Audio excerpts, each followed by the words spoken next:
I don't like snakes, but I like to watch them swamp people on TV. She told me, "Go to hell, you son of a bitch."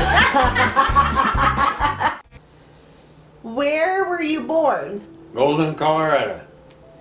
So tell me about when you were a kid there. Well, I played on the mountains. I had a friend. We played together. In the backside of Castle Mountain, there's a tunnel. We started to go in that tunnel, and it was full of water.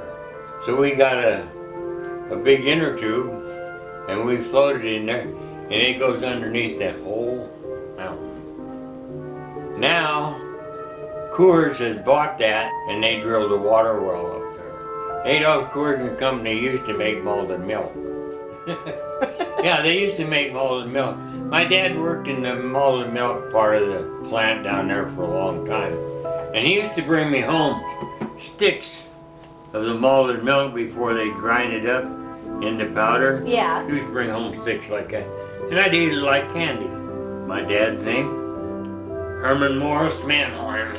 Him and I lived until I went into the Navy. We lived together with my grandmother, his mother. My mother, when I was 9 months old, she decided to go party with the mine students and left me in the bed. When Dad got home from working he was working at a mine at that time. When he got home from the mine, I was gone. He went right up to see his mother, and she had me. The lady next door had called my grandmother and told her that I'd been in the house all day crying and screaming, and she didn't know where my mother was. My grandmother went over there, and I was laying in bed all wet and everything else. Hadn't been fed all day. I was 9 months old, so she took me home. Then I met my mother when I was 4 or 5 years old. My grandmother threatened to kill her. She told her, she said, "You come in this house, I'll cut you up with a butcher knife." That was her old English style. That a grace. What was she like? She was mean. She was mean. If you didn't do what she told you, she'd smack you with whatever she could reach.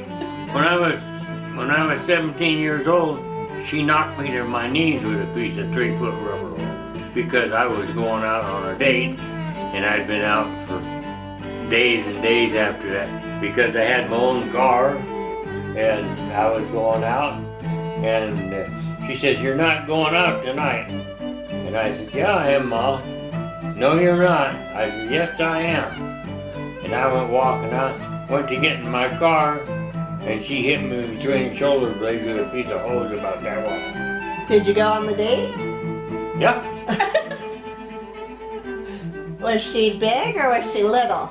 About that high and about that big around. He'd take me to church, and then after Sunday school, we'd go down to Denver and go to a movie. My dad used to take me to Mammoth Gardens in Denver to the professional wrestling matches. Did you go to school? Golden Grade School and Golden High School. Did you have a favorite teacher?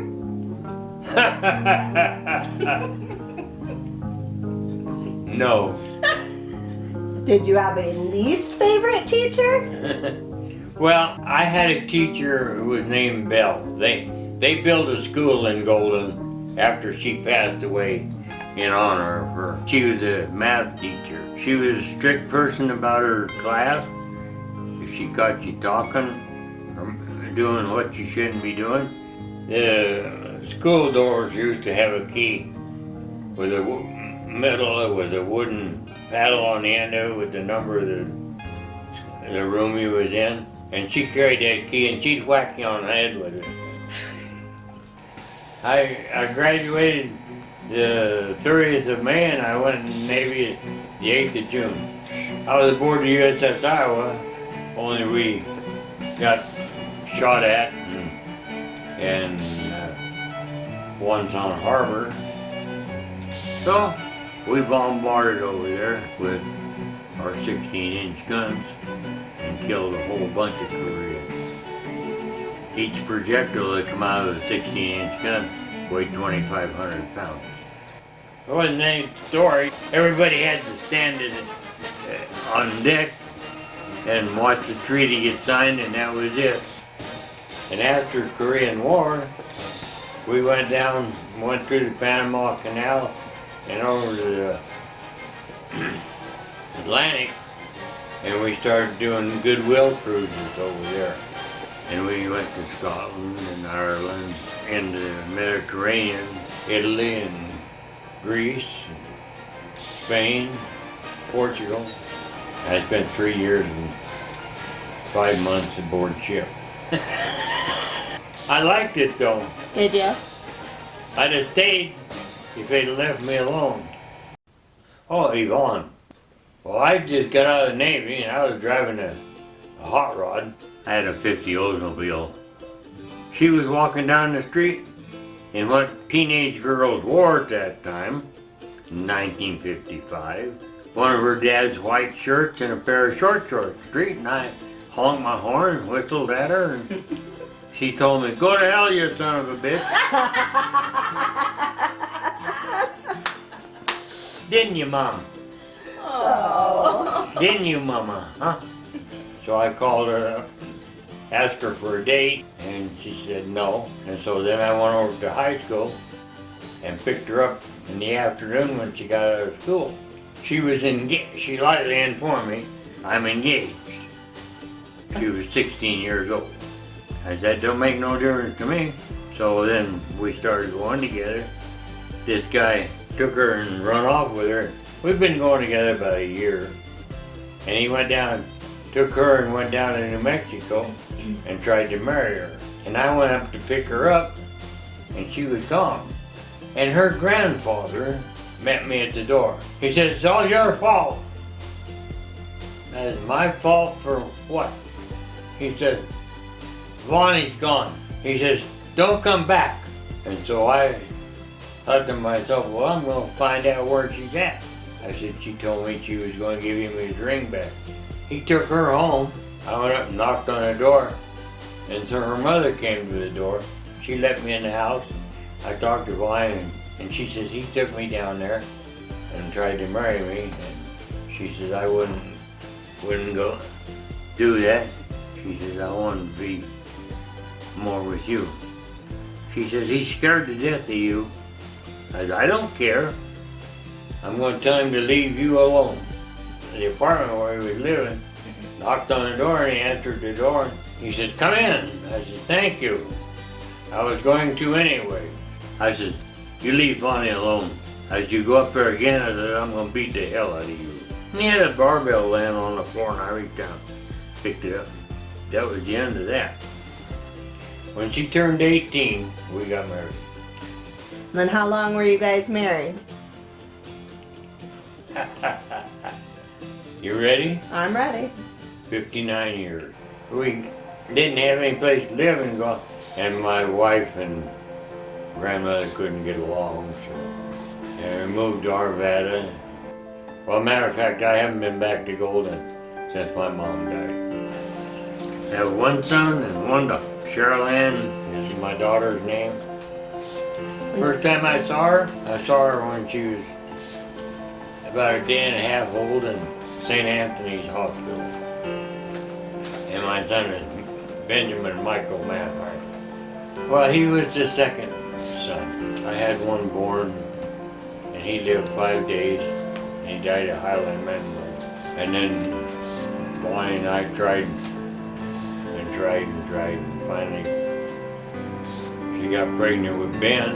The doctor told me, I'm going to tell you one thing, you got to fix. And I said, what do you mean? He says, you got to get fixed. I said, why? He says, your wife has had 6 miscarriages. And he said, if this one lives, you can't have another one because she'll die. I was okay. What? Oh, I worked for Gates Rubber Company. I worked for Gates for 28 years. I I hear people griping that I can't find a job that pays more than $5 an hour or $10 an hour or that. Ha! Ha! Yeah, I went to work in 1955. How much did you make? $1.75 an hour. With When I inflation. retired, I was drawing $25 an hour. But it was all union. I retired and I moved to Montana. Eureka. Eureka. My wife and I went up there before. We were going to go to Alaska. I went on 7 weeks vacation. We got in Montana and we liked it so well that we decided we'd stay there. Didn't even go to Alaska? Never did get to Alaska. Oh, we used to go steamboat and go fishing. And That's awesome. my daughter, she had 4 altogether. One of her other sons, and he's got 2. My granddaughter in New Mexico, she has 4, and they're great-grandchildren. Tiffany's his daughter. She has 3 girls. One of her girls has 5. They're great-great-grandchildren. Caleb, his son, has 3 boys, so them are great-grandchildren. And they're beauties. What advice would you give to your grandkids and your great-grandkids? Do what they want to do.